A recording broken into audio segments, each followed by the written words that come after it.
Dual agency, what is it and when does it occur? Okay. Now, this is a question I get all the time, and I think a lot of agents assume that if you're working with two people in the same transaction, that you're automatically a dual agent. That's not the case. So let's get into what the guidelines are, what dual agency is, and what your responsibility is if you do become a dual agent. So for dual agency to occur, you, as the agent, must have a pre-existing relationship with both parties prior to the parties becoming interested in the same transaction. Okay, so let's break that down. So pre-existing relationship. So if you're a buyer's agent, that means that you've already established a buyer agency relationship with the buyer, right? You pledge your fiduciary duties to that buyer. You're going to work in that person's best interest. You are their agent, right? Now you have a seller. You've done the same thing. You've pledged your loyalty to the seller. You pledge your fiduciary duty to the seller. You're going to work in their best interest. Now you have these two parties that you've pledged 100% of your services to are now interested in the same property. Okay. When that happens, that's when dual agency occurs. And really what dual agency means is that you're changing your relationship with both parties in that transaction, right? Because you can't represent someone 100%. You can't represent two people 100% in the same transaction, right? It's almost like being an attorney and representing the plaintiff and the defendant in the same trial. You can't do it. It's like playing checkers with yourself. You know what the next moves are, okay? So in that case, as a dual agent, what you're doing is now you're becoming neutral, right? And this is why we need consent. This is why the parties have to consent in Massachusetts to dual agency, because now you're changing the rules, right? In the beginning, you said, hey, I'm going to work 100% in your best interest. Now I can't. Now I'm more like a referee, right? I'm a mediator, right? I still have to keep that confidential information that you gave me. I have to retain that, but I can't give either party an advantage when it comes to negotiating on that property, okay? So some agents, they don't feel comfortable doing that. They're like, listen, I don't like dual agency, and that's okay. And if you're one of those agents, have a conversation with your clients. Talk to your buyer, talk to your seller and say, listen, I don't like dual agency. I don't operate that way. If that ever happens, we're going to come up with a different workaround, but I won't be a dual agent, okay? And then you can explain to them, what dual agency is and why you think it's not a good idea. For other agents, if you're comfortable with it, I've done dual agency many a times. I think it all depends on how you explain it to the other party. If you're comfortable with it, great. As long as you get consent and you get and you give notice of when it's happening, it's completely legal in Massachusetts. So let's get into some scenarios that we're going to see out there and determine whether or not dual agency is actually occurring or not. All right, so the first scenario, let's meet Michelle. So Michelle is a listing agent. She's hosting her own open house, okay? During this time, some buyers walk in. Now, they express to Michelle that they're not working with an agent and they would like to submit an offer on this property and they want Michelle to help them do the paperwork.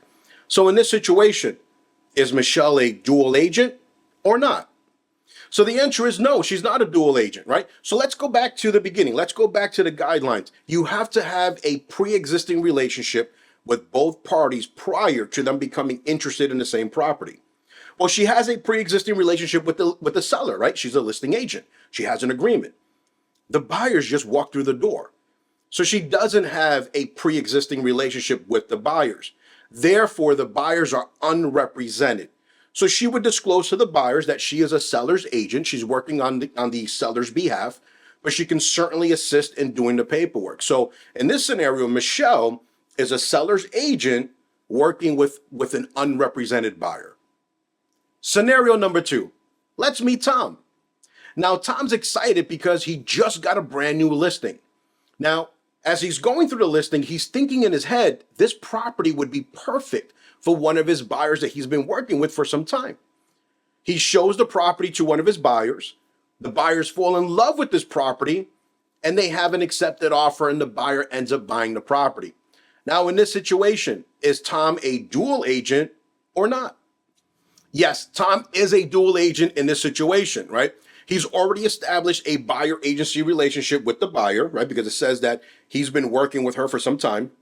The listing, he created a seller representation with the listing. Now, even though the listing was just recent, The buyer was not made aware of this listing until after the fact, until Tom had created the relationship with the seller. And then it was through Tom's efforts that he actually reached out to his buyer and said, hey, I think you might be interested in this property. And it worked out, it came together. So in this situation, Tom becomes a dual agent.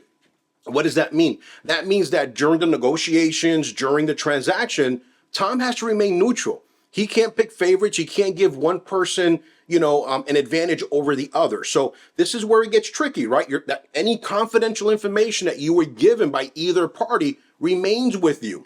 So, and again, in a situation like this, you have to have consent. That's required in the state of Massachusetts. You have to have consent that the parties are okay with dual agency. Then you have to give notice stating that, hey, dual agency is actually occurring, and then, and then move forward. Now, when would have Tom given notice? Now, Tom would have given notice prior to showing the property to his buyer and saying, hey, this is one of my listings. I have a relationship with you. I'm going to put you on notice. If we move forward, right, and you like this property, then my relationship with you is going to change. So you talk about it before that person goes into the property. And then if that person decides, if that buyer says, yes, I want to move forward, then you're going to give notice at that point. Okay, great. Now dual agency is actually occurring. Here it is. And here's how my role is going to change. Okay. And then that's it. So everyone has to sign off on it. The buyer, the seller, the agent, the agent's going to sign off on that. And typically the broker will sign off on that as well. Scenario number 3, let's meet Brenda. Now, Brenda's a newer agent and she's excited to be in the real estate business. Now, she's asked one of her colleagues if she can host an open house on their behalf. The colleague said, yes, absolutely. So now she is a hostess and she is hosting an open house. Now, during this time, some buyers come in, right? They walk in, they like the property, they establish that they're not working with another agent, and they hit it off with Brenda. And they asked Brenda if whether or not they will assist, if Brenda would assist them in writing up an offer on this property. Now, the question is Brenda a dual agent or not? So the answer is no. Brenda does not have a pre-existing relationship with the seller. This is not her listing.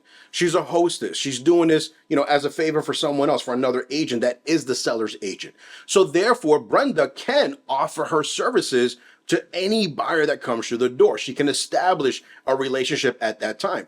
So in this case, yes, she would offer buyer agency services. If the buyers accept it, she would be their buyer's agent and she can assist them in the transaction and work in their best interest throughout the entire transaction. All right, scenario number 4, meet Mike. Now, Mike is working with some buyers and is showing a property that's listed by his brokerage. Now, the question is, because the property is listed by his brokerage, is Mike a dual agent? Yes or no? So this one, it depends, right? So the most common answer here is going to be no. He is not a dual agent. He has a pre-existing relationship with the buyer, right? That's true, but he's not the listing agent, right? He doesn't have a pre-existing relationship with the listing agent. So because of that, under designated agency, if your brokerage operates as designated agency, then in this situation, Mike is not a dual agent. He is just a buyer's agent and can assist his buyers in buying a property, even though it's being listed by, by someone in his brokerage. Now, if your brokerage operates as sub-agency, it's a little bit different, okay? And there's very few brokerages out there, like if it's a mom and pop brokerage, right, where it's 2 people that operate the brokerage, and if they allow for sub-agency, then at that point Mike would be a dual agent if it was under sub-agency, okay? But again, that's very, very rare. And if you want to know about sub-agency, let me know. I'll do a video on sub-agency. Honestly, it's such a small percentage of brokerages that actually operate that way. But if you want to get more information on it, I'll be happy to do that. So here are some common scenarios, right, that we see in the industry. Hopefully this was helpful for you, help kind of identify when dual agency is occurring and when it's not. And if you have any other questions, feel free, reach out. I'll be more than happy to talk to you and go deeper into it, okay? So thank you, and until next time.